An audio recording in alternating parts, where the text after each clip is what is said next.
আসসালামু আলাইকুম। খুব সুন্দর একটা সানি ডে। আমার সামনে যেই একটা স্টোর দেখতে পাচ্ছেন, হাডসন বে এগলিংটন। তো এই যে আমি বাস থেকে নামছি, আমার বাসটা চলে যাচ্ছে।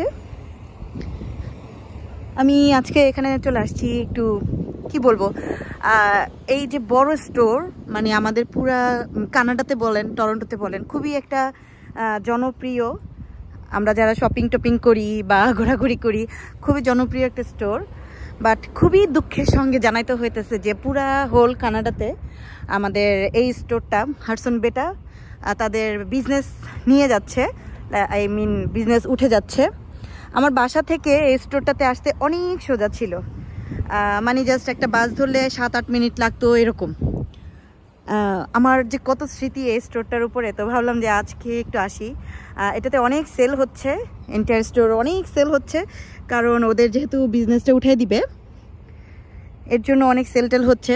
এই যে বাসটা দেখতেছেন, একটা বাসে উঠলেই মানে আমি এখানে চলে আসতে পারতাম। এবং এই যে রাস্তাটা খুব সুন্দর একটা রাস্তা, মানে স্ট্রলার চালানো যায় খুব সুন্দর করে। মুসা যখন অনেক ছোট, প্রায় 7-8 মাস, যখন থেকে ওকে আমি স্ট্রলারে নিয়ে ঘোরাঘুরি করি, তখন থেকে আমি এখানে চলে আসতাম স্ট্রলার নিয়ে। মুসাকে নিয়ে আসতে এত সুবিধা ছিল, জাস্ট একটা মানে বাসে উঠতাম, 7-8 মিনিটে চলে আসতাম। এই যে দেখেন কত সেলেরি দিয়ে রাখছে। তারপরে ওকে এসে এখানে খুব সুন্দর করে ঘোরাঘুরি করতে পারতাম মা বেটা। স্টোরটা অফ হয়ে যাচ্ছে, এটাতে যে কি পরিমাণ কষ্ট আমার লাগতেছে। সেই যে লাইক 2014 থেকে যখন থেকে আমি এই দেশে আসছি, 15 থেকে বেসিক্যালি, তখন থেকে হচ্ছে আমরা এই স্টোরটাতে এসে এসে ঘোরাঘুরি করতাম।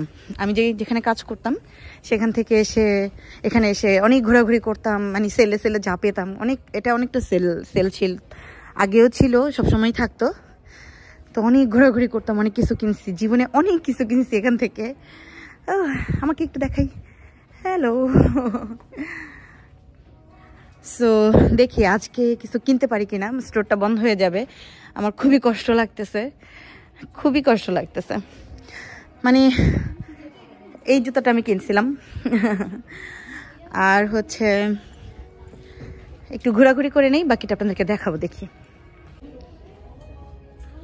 অনেক অনেক জিনিসপত্র উঠায় রাখছে, বাট একটাও তেমন পদের না। তো যাই হোক, এখান থেকে সবসময় আমরা যারা আর কি ধরেন যে একটু হাতাওয়ালা গলাওয়ালা জিনিসপত্র খুঁজি, তো খুঁজতে খুঁজতে সবসময় দেরি হয়ে যেত, মানে পাইতাম না এরকম টাইপের। আর এখন তো পুরো বস্তায় বস্তায় জিনিসপত্র। কি আর বলবো, দেখতেছি আর খারাপ লাগতেছে, আর মনে পড়তেছে সেই কত কত আগের কথা, কত কত কিছু।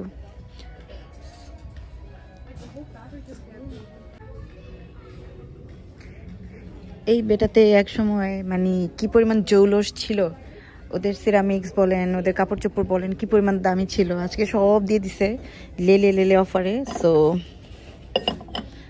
খুবই লাগতেছে।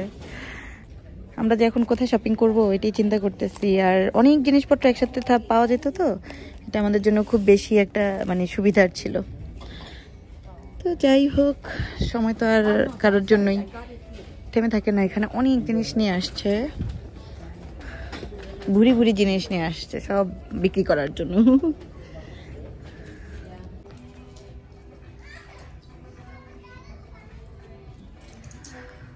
সো আমরা যারা মানে স্কারবোরোতে আছি, তারা অবশ্যই এগলিংটনের এটাতে এসে ঘুরে যেতে পারেন। অনেক কিছুই সেল টেল হইতেছে।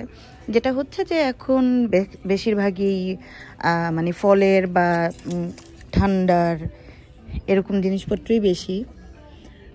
সামারের জিনিসপত্র অত একটা নাই। তো তারপরও যদি এসে ঘুরে যেতে চান, ঘুরে যেতে পারেন। বস্তায় বস্তায় জিনিসপত্র এবং খুবই মানে নামমাত্র মূল্যে।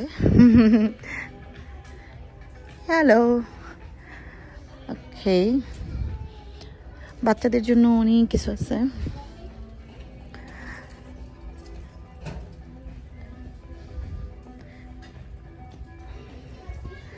আমাদের কানাডার মানে প্রায়